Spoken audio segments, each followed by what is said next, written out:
Пишет нам сыктывкарец. Слышал, что можно получить денежное вознаграждение за добровольно сданное огнестрельное оружие.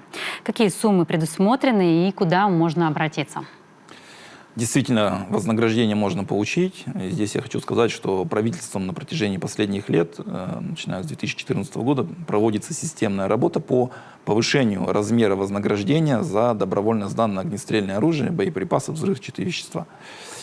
Поэтому гражданин может обратиться в центр, в подразделение лицензионно-разрешительной работы Управления Росгвардии по Республике Коми. Размеры вознаграждения, они увеличены с 1 января этого года. В частности, вот за нарезное огнестрельное оружие можно получить вознаграждение в размере 10 тысяч рублей, за гладкоствольное оружие в размере 8 тысяч рублей, за газовое оружие 6 тысяч рублей и так далее. После того, как подразделения лицензионно-разрешительной работы Росгвардии проведут проверку процессуальную соответствующую, гражданин обращается в Центр соцзащиты населения, и по тем реквизитам, которые он предоставит, будет осуществлена выплата денежных средств.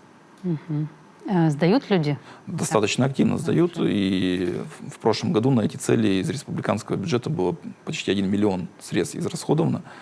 И самое главное, это очень положительно влияет на состояние преступности с использованием незарегистрированного оружия. Количество таких преступлений уменьшается из года в год.